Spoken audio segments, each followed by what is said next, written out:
Nouveau numéro de votre page invité sur SICA. Mesdames et messieurs, merci de nous rejoindre. Aujourd'hui, nous recevons pour vous M. Félix Adéinka. Il est expert en eau et assainissement. Il est également membre du cadre de concertation des acteurs non étatiques de l'eau et de l'assainissement CANEA. Il est déjà dans ce studio. M. Félix Adéinka, bonsoir. Bonsoir. Et merci d'avoir accepté notre invitation. C'est moi.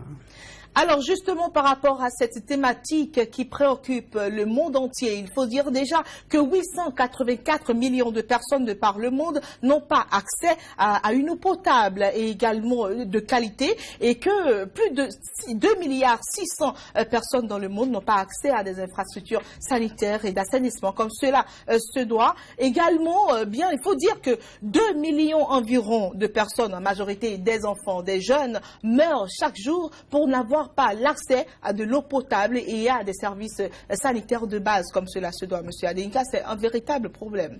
Vous avez vu, c'est dramatique. C'est dramatique la situation dans le monde et en Afrique en particulier. Je vais en Afrique, on va parler du Bénin. C'est dramatique qu'on ne puisse pas assurer l'accès à l'eau potable et à l'assainissement pour l'ensemble de l'humanité. C'est ça. Mais comment est-ce qu'on peut expliquer ce manque, ce déficit pour satisfaire ce besoin vital qu'est donc l'accès à l'eau potable? Ça paraît d'ailleurs tellement évident que ce n'est pas cité nommément dans les 5 besoins fondamentaux de l'homme. Oui, justement, parce qu'il y a de l'eau partout. L'eau nous entoure, les océans, il y a de l'eau partout, mais c'est l'eau potable qui manque parce qu'il y a il n'y a pas une bonne répartition des ressources dans le monde. Et là où il y a l'eau, il faut rendre cette eau-là potable, accessible physiquement et financièrement aux populations. C'est ça. C'est le défi que rencontre l'humanité aujourd'hui. Et depuis 2000, l'humanité s'est rendue compte si elle n'attaque pas ce problème-là, on court directement vers la fin du monde, vers la chute de l'humanité. Et c'est pour cela que la communauté internationale s'est rendue compte qu'il faut faire quelque chose. On a intégré ça dans les objectifs du millénaire en 2000. On a oublié l'assainissement en 2000. Et c'est en 2002 qu'on s'est rattrapé à Johannesburg pour mettre l'assainissement au cœur du développement. 15 ans sont passés depuis 2000, nous sommes en 2015-2016 aujourd'hui. Nous avons d'autres objectifs de développement, ce que nous appelons objectifs de développement durable. Là encore, on est revenu sur l'eau et l'assainissement. Et cette fois-ci, on a dit c'est l'accès universel. Autrefois, on disait de réduire de moitié le nombre de personnes qui n'ont pas accès à l'assainissement, à l'eau et à l'assainissement. Mais l'autre moitié va faire quoi? Puisque nous vivons dans le même monde. On s'est rattrapé pour dire maintenant on va viser toute la population, toute l'humanité. Et les ODD ont ceci de particulier que ça ne concerne plus seulement les pays en développement, ça concerne le monde entier parce que les questions de changement climatique, les questions environnementales touchent tout le monde. Même si ça se passe à Kyoto ou dans mon village à Diawere, ça impacte l'humanité. Donc on a repris cela pour dire il faut donner l'eau à tout le monde. C'est le minimum, le basique qu'on puisse assurer. Et je pense qu'au Bénin, les autorités en ont pris la mesure. Vous avez écouté le chef de l'État à sa prise de fonction. À Porto-Novo, il disait il s'est engagé. Je fais de l'eau et de l'énergie des droits inaliénables. Et quand on dit inaliénable, il faut mettre... C'est une priorité. C'est une priorité. Il faut mettre les instruments pour que demain, quelqu'un ne vienne plus dire « je supprime ce droit-là ». Et c'est pour cela que nous sommes là ce soir. On va discuter. C'est ça. Plus de 100 jours après, il y a eu des réformes entamées quand même, déjà, par ce régime. Est-ce que vous, en tant qu'expert eau et assainissement, est-ce que vous pensez qu'il y a des chances que, avec toutes les réformes en cours, constitutionnelles, institutionnelles, que ce droit-là puisse s'intégrer déjà?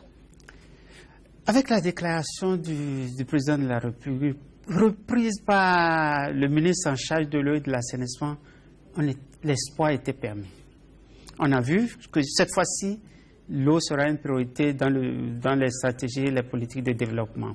Il y a eu cette commission technique qui a travaillé, on a envoyé une lettre, elle nous a reçus, on a expliqué, on a discuté.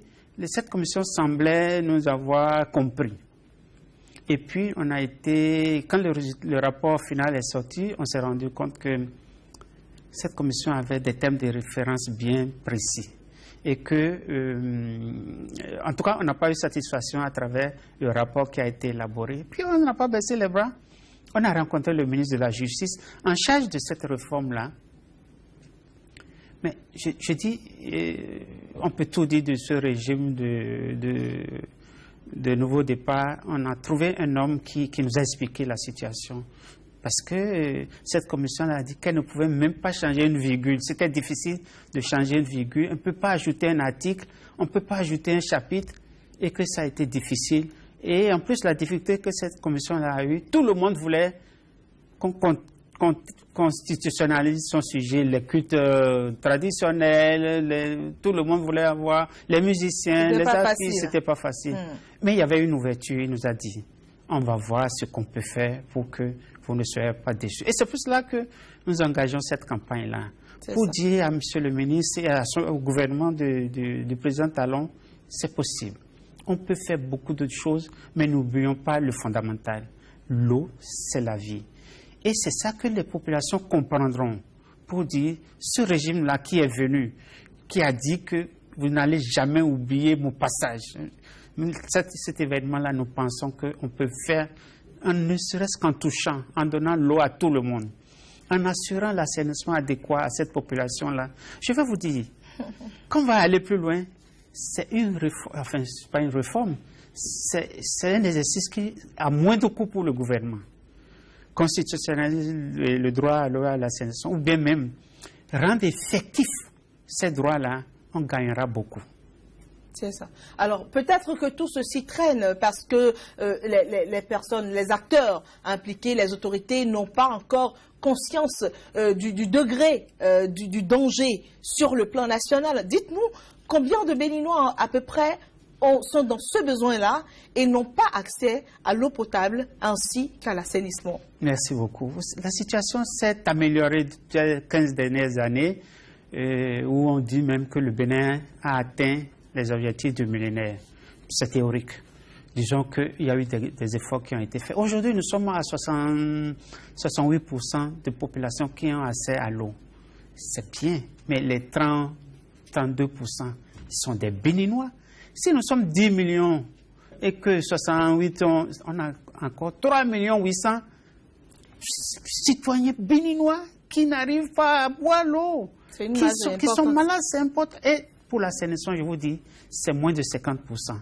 Et vous voyez ce qui se passe aujourd'hui avec Lassa, choléra, tout ce que ça comporte. Si on avait investi dans ce secteur-là, ne serait-ce que pour amener les gens à changer de comportement, on va entendre parler de Lassa, de choléra dans les autres pays, mais pas au Bénin. Et j'invite, je ne sais pas si c'est déjà l'occasion d'inviter les autorités qui nous gouvernent. On peut faire, il faut faire quelque chose. C'est aujourd'hui qu'il faut faire quelque chose, c'est pas demain. Aujourd'hui parce que la constitution du Dahomey et du Bénin a été touchée seulement 3 fois en 56 ans. La première fois en 68, la deuxième fois en 77, la troisième fois en 90. Ce n'est pas des occasions fréquentes. Nous pensons que c'est maintenant qu'il faut agir. C'est vrai, il y a beaucoup de sujets, mais le sujet de la vie, l'eau c'est la vie, c'est important. J'invite. Et je vais vous dire, peut-être que vous allez me demander pourquoi nous insistons sur ce sujet. C'est ça justement, j'allais en arriver là. Au-delà de tout ce qu'on dit, on peut dire, les gens se démettent. Il faut qu'on puisse aller à la constitutionnalisation. Parce que c'est un devoir, une obligation morale pour le gouvernement du président Talon, qui va être en cohérence avec les déclarations et les engagements électoraux. Vraiment, il faut qu'il puisse aller à cette réforme-là. C'est aussi que c'est un exercice à moindre coût. Deuxièmement, ça permet de cibler les plus pauvres, la couche défavorisée. Vous et moi, on s'est lavé aujourd'hui, on a bu de l'eau. Non loin, à Djougou, à 9 km du centre-ville, les gens se lavent une fois par semaine. Je défie celui qui va me dire que c'est pas ça. Je vais l'amener dans le village, à 9 km de Djougou où j'ai été. Ils sont des Béninois. Il faut qu'on puisse leur assurer ce service minimum, ce service de base. Et peut-être même qu'à des endroits moins loin encore, il y a déjà de ces cas-là. Bien sûr, vous avez dit, pour l'assainissement, aller à l'Adji, oui, à Cotonou, oui, ici, oui. C'est pas le Bénin profond. Il y a encore la défécation à l'air libre. Et je voulais les chiffres. 70% de la population rurale défèque à l'air libre. Et donc, mange son propre caca parce qu'il va pleuvoir, tout ça là va revenir. L'eau va drainer, on ira au puits, ramener ça dans la bouche. C'est un terrain favorable au choléra. Je vous dirais encore que un enfant béninois fait 5 crises de choléra par an. Une crise fait perdre à la famille 5 jours de travail. Calculez ça dans l'économie béninoise, c'est beaucoup. Et c'est pour cela qu'on dit, faisons ce geste-là qui va rien nous coûter, qui va nous propulser dans le rang des nations qui ont osé faire le pas. 15 pays africains ont déjà constitutionnalisé le droit à l'eau. Et dans la sous-région, quelques-uns des pays. Le Burkina. Tout récemment, avec le nouveau régime, il y a 1 an ou 2 ans, le président Kaboré, je vous dis, les résultats qu'ils ont obtenus, ça dépasse même leurs propres attentes. Au Niger, un pays sahélien, enclavé, le président a dit, je fais un programme, programme du président de la République. Parce qu'ils ont constitutionnalisé, ça permet de doter ça de ressources financières. Ils ont réalisé des merveilles. Et je pense que le faire, ça donne les moyens au gouvernement de faire une dotation budgétaire pour le sujet et tout le monde est à l'aise. C'est vrai, il faut encore parler de l'intégrité du secteur, faire en sorte que les événements malheureux que nous avons connus par le passé dans le secteur de l'eau et de la ne se répètent pas. Et ça, c'est un autre problème, un autre sujet. La société civile va veiller à ce qu'il n'en soit pas ainsi. Et c'est très important de mettre le problème, le droit à l'eau et à l'assainissement comme la base même du développement durable, parce qu'on s'attelle à parler de développement durable, de l'accès à l'éducation, de l'accès à tous les autres besoins, mais tant qu'il n'y a pas l'eau et que la santé n'est pas garantie, à quoi est-ce que tout ceci pourrait servir? Vous l'avez dit. Si vous réglez le problème de vous régler 3 autres objectifs, les enfants aujourd'hui ne vont pas à l'école parce que c'est elles, enfin les filles, je veux dire, c'est elles qui assurent la corvée d'eau. Si on a l'eau, les femmes ne vont plus parcourir 8 km pour aller chercher. Elles peuvent se consacrer aux activités génératrices de revenus. On a beaucoup à gagner en faisant le pas. Il faut dire, dans le secteur de l'assainissement, on a beaucoup de retard, qu'il vaut mieux faire en sorte que les gens ne soient pas malades que de vouloir construire des hôpitaux partout. Voilà. Si les gens ne sont pas malades, on n'aura plus besoin d'aller dans les hôpitaux. On ira moins. On ira moins, en tout cas pour d'autres choses. Puisque en Europe aussi, ils ont besoin des hôpitaux. Il y a moins de...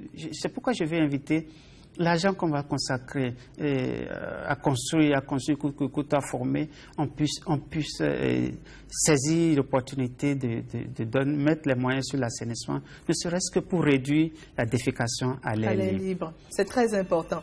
Alors, Monsieur Félix Adéika, je rappelle, vous êtes expert en eau et assainissement. Vous êtes également membre du cadre de concertation des acteurs non étatiques de l'eau et de l'assainissement, CANEA. Nous avons été très ravis de vous recevoir sur le plateau de SICA.